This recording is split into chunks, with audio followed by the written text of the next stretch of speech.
Hello, everyone, and welcome to episode 2 of the Amateur Hour podcast, where I, Max Amateur, discuss living an intentional life and focus on improving by 1% every day. So I know last week we had a running title of Max Amateur's Hour. I decided to go with the Amateur Hour podcast. It is a play off my last name, Max Amateur. I am an amateur at this podcasting stuff, and I will be giving you amateur advice on how to improve, or at least be giving you advice on things that have helped me in my self-development, my self-growth, helping me stay disciplined and continue to strive to be 1% better every day. So today's topic, I wanted to get into minimalism. Now, many of you listening, and before we get into that, I do want to thank you for pressing play. I hope to see you through the whole show, but many of you listening now are probably thinking, what is minimalism? What does that have to do with self-improvement? Is it a cult? What are you even talking about, Max? Well, today I want to get into what minimalism is, my journey with minimalism, the pros and cons of my experience with being a minimalist, and how it is an ever-evolving part of my lifestyle. So, without further ado, let's go ahead and get into the show. What is minimalism? What is it really? If you Google it, you're going to find that minimalism is a trend in sculpture and painting that arose in the 1950s and used simple, typically massive forms. Second, you'd find that it is an avant-garde movement in music characterized by the repetition of very short phrases which change gradually, producing a hypnotic effect. So again, you're probably thinking, okay, what does this have to do with self-improvement? What does this have to do with me? And many of you who are thinking, what is minimalism? You may simply think it is a lifestyle that people live with the bare minimum. And you are right a little bit. Minimalism is a practice or a lifestyle where you are very intentional with the things that you bring into your life. You try and find happiness in life by living with less. Obviously, a lot of people who have had an encounter with material things will know or will tell you that things, money, stuff, clothes, cars, whatever it is, will not make you happy. At the end of the day, I believe that our life's goal and mission should be to find our own inner happiness. And I think minimalism, at least for me, has been a big contributor in me finding my own internal happiness. So what it is in a nutshell is a lifestyle you choose to live that is aware of the things that you're bringing in and out of your life. There are a lot of sub-facets of what minimalists do, where they prefer to shop, how they like to shop, but by no means are all minimalists very extreme and only live with the bare minimum. There are some out there that do and can't do that, but for me and my personal lifestyle, it's not something that I could embrace fully. I cannot live with only one spoon, one cup, one bowl in the kitchen. It's just not going to work that way. I use more than one dish in a day, so I need more than one dish in my pantry, and so on and so forth. And the same thing goes for my clothes, goes for things around the house. I do strive to only have the things that I truly need and the things that truly spark joy or add value to my life. So as a minimalist, that's what I'm looking for. I'm looking for things that are adding value and helping my energy increase and put me on a different frequency, a higher level frequency, rather than things that are going to bog me down and drag me down and lower my frequency or lower my energy. So a little bit about my journey. I got into minimalism in spring of 2017. I was getting ready to graduate college. I saw the documentary Minimalism on Netflix, and I was going through Netflix. It was my last semester. Things were a little light. I had time to watch the full documentary, and I was pretty blown away because this was a concept that I was not familiar with and did not know anything about, so it was fresh. I became a little obsessed with what it was and very intrigued on how it could bring positive effects into my life. Being someone who had a lot of things as a kid and who also went through a spell of not having a lot of things as a kid, I think that when we're on our own for the first time, we are really drawn to just getting ourselves all the things that we never had as a kid. And I went through that spell in college where I was buying Adidas Ultra Boost because they were the hottest kicks of 2016, 2017, whenever they came out. And I just had to have X amount of pairs of these shoes, and I ended up having over 12, 13, 14 pair of these Adidas Ultra Boosts in my closet, and I only have 2 feet. So that was a place where I started to practice minimalism first. I went through my closet and started getting rid of a lot of old t-shirts, shoes that I never wore, shoes that I could sell to put extra money in my pocket that I didn't need, that were just sitting on a shelf. And I saw a lot of great things from that. Just the little experiment there, starting to get rid of old t-shirts, get rid of old pens on my desk, get rid of old papers in my desk. Shoes, as I mentioned, it was nice having that extra money in my pocket to go and do things with my friends, or to use that money to spend on my car, my rent, whatever it may be. It was nice. So those were little benefits that I saw right from the beginning of just using these minimalism principles with my closet.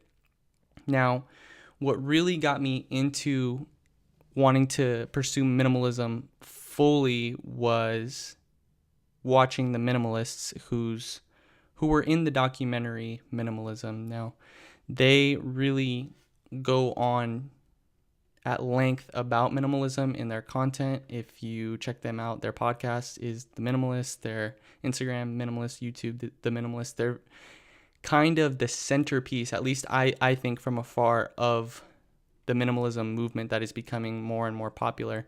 And I think it's awesome what they're doing, because their message is for people to live a better life with less, to enjoy the people around you and not the things around you. And I think their way of thinking is very simple. Obviously, when I say it, it makes sense and it resonates. However, actually applying it to your life is more difficult.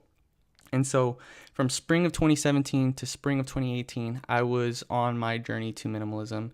I would do really well and go months with getting rid of things I didn't need, but then a month or two would come where I'm adding things into my life, and before I know it, I have too much again. And all that progress that I made with reducing my wardrobe, taking things out of my desk, removing things from the living room, all went out the window because in 1 month I became a consumer again and was not intentional with how I was bringing things into my life. And so what has really helped me with staying on track with my minimalist principles and staying on the path that I want to be on is following people like the Minimalists and Matt Diavella, who was the director of the Minimalists. Shout out Matt. Check out his content on YouTube. Check out his podcast, The Ground Up Show. He is very good at what he does. He's an amazing filmmaker. His podcast is very entertaining. And his mission is to help others be better, to help other people live a better life with less. And I love what those guys are about. They're very positive people. They want to build up others around them. And their whole goal of their platforms is to help others first, and not necessarily to monetize the influence that they have. And so there are three people I really look up to there. Courtney Carver is someone that really helped me with my closet. So I'm a boy, but I am a boy who loves clothing.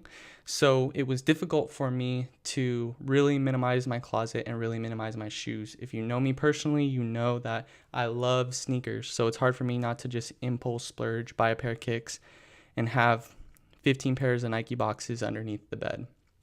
So she has a project called Project 33. And what it is a wardrobe challenge where you collect a capsule wardrobe of 33 items. Now, obviously, your undergarments, jewelry, accessories, those type of things don't count, but you're going to have 33 core pieces of your outfit. And this happens quarterly, so she does it obviously 4 times a year.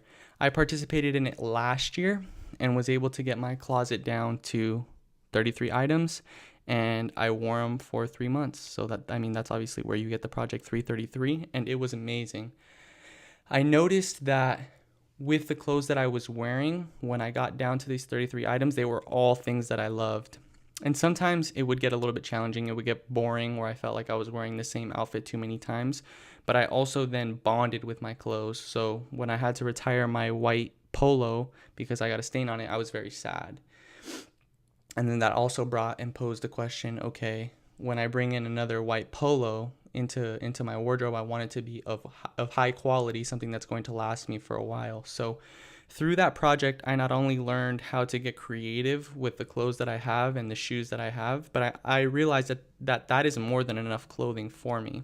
Currently, my wardrobe is over 33 items, so I'm hoping to get in on that challenge again sometime this year where I can get it down to the 33 items and wear those for 3 months and see how that goes. It is really cool, and you do get to switch up your wardrobe up to 4 times a year. Obviously, with season, depending where you live, you'll want to get garments that keep you cooler in the later months of the year, or if you live in Arizona like me, you can wear shorts all year because it's always hot. But I'm not complaining. The weather has been great. Thank you, Arizona. You've been real nice to us this year.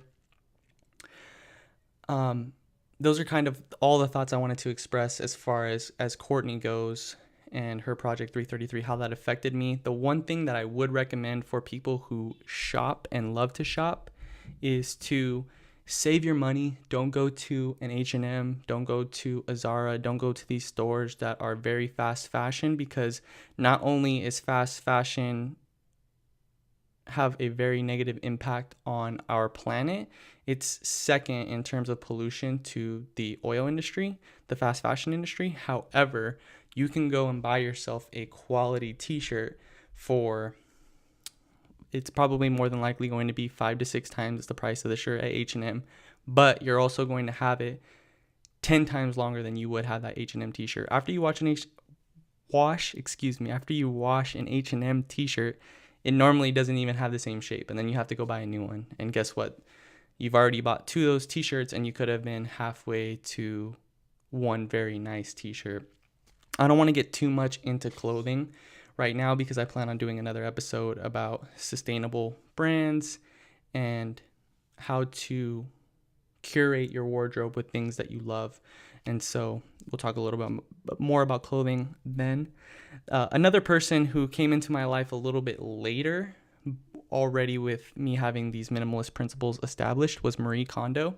Now, if you haven't heard of Marie Kondo, she is really cool, very happy person. At least she appears to be on her Netflix show, Tidying Up. And her goal is to go in and help people tidy up. And a lot of the principles that she is teaching are similar to minimalism. It is to only find and have things in your life that spark joy. And if that's the case, if you have only things in your life that do spark utter joy, that's what you're going to have all around you. And everything around us carries energy. So I feel that it's very important to keep things around you that are keeping your energy levels up and letting go of the things that are bringing your energy levels down. When I was in a funk of just buying things, bringing them into my life, keeping them in my room, I noticed that things were more cluttered. I was feeling more pulled down by my physical possessions, which can sound a little unbelievable. How is a physical possession going to pull you down if it's not doing anything to you, if you're not touching it? With it just being in my room and being around me and more or less creating more clutter in my life brought down my energy levels because I felt crowded. So that was something that I learned from Marie, is to only bring things that spark joy and to be very intentional when I'm bringing things into my life. That's something that the minimalists talk about, and I completely agree with, is when we're adding things and bringing things into our life, and if it's coming in to replace something. For example, I got new t-shirts the other day. So with me bringing in new t-shirts, I can get rid of my old t-shirts because those have already served my purpose. They sparked me joy when I had them. And I've got my money's worth out of these t-shirts. They're older, they're worn. It's time to pass them on to somebody else, give them to the Goodwill, donate them, whatever I end up doing with the shirts. They're no longer mine because I have new ones that are going to take their place and that are going to provide me support as I move forward. Now, the last person I want to talk about is a little unrelated, but I did say that I would talk about personal finance in the show, and I plan on having an episode at a later date focused on personal finance. However, today I did want to shed some light on Dave Ramsey because a lot of what he talks about is living below your means. And I think that's something that a lot of minimalists do, and we don't necessarily do it intentionally. We just don't overspend our money. We are very intentional with how we spend our money. So whether it be on a clothing item or an experience, we are going to be very intentional with how those dollars are spent because we have goals past the weekend. We're not just living to spend all our money Friday, Saturday, and Sunday. Rather, we live below our means and don't overspend or spend more than we make in order to save and get yourself set up for a house, get your Roth IRA set up, get your nest egg set up, all of those things that are going to lead to a more fruitful and prosperous life down the road. So I think the whole minimalist living with less and being out of debt, as Dave Ramsey preaches, kind of coincide. And I wanted to set that up and mention it briefly now for the future episodes when we talk about personal finance. So that was my journey in a nutshell. Started in 2017, got really into it from the Minimalism doc, followed the minimalists Matt D'Avella, Courtney Carver, Marie Kondo, really absorbed their content and their teachings and was able to apply it into my life. And as I mentioned, I had setbacks. It's not going to be easy. There are times where I buy more things than I should, and then I have to get rid of more things because my room, my life, my energy only has the capacity for so many of them. So I did want to shift gears and go ahead and begin to talk about the pros and cons of minimalism and my experience with being a minimalist. So the pros I will start with because it seems to be so many. I was able to declutter, having more space in my apartment, in my personal space, knowing where everything is. I used to be really bad about misplacing my wallet. Now it has a place where it goes. At least I try and put it there all the time. But I always know where my wallet should be because I have a place for it now. I don't have a lot of paper all over my desk and can't find anything. I have only the things that I need. So decluttering was a huge benefit from that. The mental space, it seems like all of the physical things that I was able to get rid of also created more space in my brain. Not having any additional pull down or tug from my physical items all around my room, I was able to operate in it in a comfortable way. My room is here to serve me and serve my energy. So I think it's big that I set it up with only things that are going to continue to bring my energy up. So I am, as I mentioned in the first episode, I love Disney. For those of you that know me, I go to Disneyland pretty often. So I do buy things from the parks here and there, and I choose specifically to only buy things that I know aren't going to take up a lot of space and things that I will have for a long time. So for example, I have a cork board in my room where I will put up pins from Disneyland that I buy that I will keep, or I'll go trade at the parks at another date. But at the end of the day, it's on a cork board that is behind my door, very out of the way, and adds to the aesthetic of my room. So when I'm bringing in pins or I'm trading pins, they're all going to be on that cork board, and it's not going to be this massive drawer of pins now that I have. They're used as display, they're used as art, they're things that I really enjoy and that add value to my life. So just to reiterate, I feel that a lot of people who hear about minimalism are turned off by it because they think you can't have the things that you love. But in actuality, what we're trying to do as minimalists is only surround ourselves with things that we love. So the pros so far have been the decluttering, surrounding myself with things that I love, having only the things that are necessary in my life. I don't have any excess, as I've already mentioned, so there's never anything around me unless I'm spring cleaning or going through my closet again to get rid of things because I'm going to go shopping soon. I know what I have, what I need, and with that, there are systems that come because of it. I tend to do my laundry on a pretty regular basis because the day comes regularly where it's 7 or 8 days where I need to do laundry because I'm getting a little short based off of what I currently have. Now, other pros of minimalism that I have run into have been the community of people. They're very encouraging.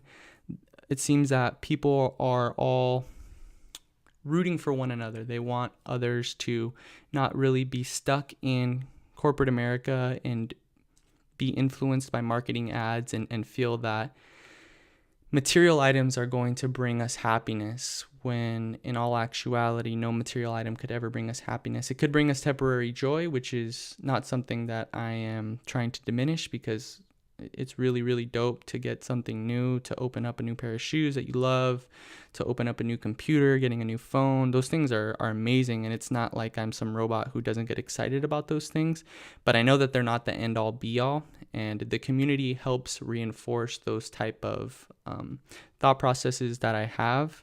And there are also people that I can go and talk to about their journey, as well as how they deal with certain situations. So, for example, when I was having trouble with the whole shoe thing, I could go to this community, let people know, hey, I'm having a really hard time getting rid of my shoes. And there are people saying, hey, don't worry about it. Don't get rid of your shoes. It sounds like your shoes add a lot of value to your life. So why would you then take them out? Because then you're depriving yourself. And so in those scenarios, it's not excess. And I think being a minimalist is more of knowing yourself and knowing what is the minimal or maximal amount, what is going to provide joy to my life the most. So there are some cons with minimalism. I have really enjoyed the decluttering, getting to know people in the community, knowing where my things are, being overall a more tidy person, having more time and placing more emphasis on my family and friends. I feel that I've become more aware of the people around me, but as I mentioned, there are also cons. There are times where I sit and I bargain with myself, and I am always stuck on purchasing decisions because I don't know, hey, should I do this? I'm a minimalist. I shouldn't be buying things. I'll sit and think I can't be spending that type of money on this because there's really no need. I don't really need it. The whole splurge spending thing has kind of gone out the window, which I guess is another benefit. I am intentional with how I spend my dollars, where I spend them, if I'm spending them with companies that are good companies or companies that are a little shady. So it's a double-edged sword there. It is a pro and it is also a con, but I eventually, I think, get to the point where I'm only purchasing things that matter most to me and that I truly and essentially need.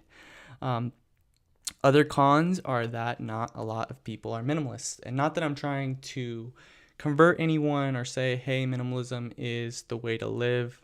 Look at me, I'm doing everything right. I'm just sharing things that have helped me get closer to my internal happiness, have made me happy.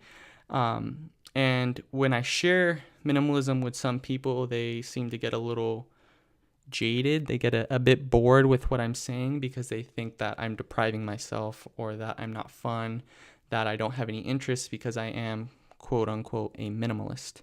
And so a lot of people will kind of turn their ears off before I have anything valuable to say. So that is a reason why I wanted to make this my second episode of the podcast. But I really have just come to terms with learning that becoming a minimalist is ever evolving. It is a practice. They are principles that I live with on a daily basis. I'm never going to reach a status where I am the minimalist. I am the best minimalist there is, because there's no such thing. Minimalism is different for everyone. And I think that taking the principles with me on a day-to-day basis through my walk, through my journey of life, have helped me in an assortment of ways, and coming to the understanding that I will never reach peak minimalism has aided in my overall well-being as well, because I don't have to beat myself up when I buy something because I can simply get rid of something else. It's a balance of truly respecting myself, respecting my dollar, not splurging just for the sake of splurging, not buying things that I don't need, but holding myself accountable that I'm only doing and bringing things into my life that spark joy. So that's all that I have today for the topic of minimalism. I'm sure as I get better at this, as we get deeper into the podcast into the series. We'll talk more about minimalism. Maybe we'll get to talk to some minimalists on the podcast. But for today, I am done shedding some light on the topic that is minimalism. I hope that if you've never heard of it, you're a little more open to it, or you can find some of these principles to be helpful in your life. Like I said, not everybody has to be a minimalist, but I do think that these principles can help in decluttering, meeting other people, being more orderly in your house, being more intentional with how you spend your money. So I really hope you were able to find value from this week's episode. If you did, please make sure to leave a rating and subscribe to the show. This is an integral part of getting the show out there to others who may also find value from it. I greatly appreciate your time and energy that you shared with me today, and I look forward to speaking with you next week on episode 3 of the Amateur Hour podcast. Until then, I'm Max. Namaste.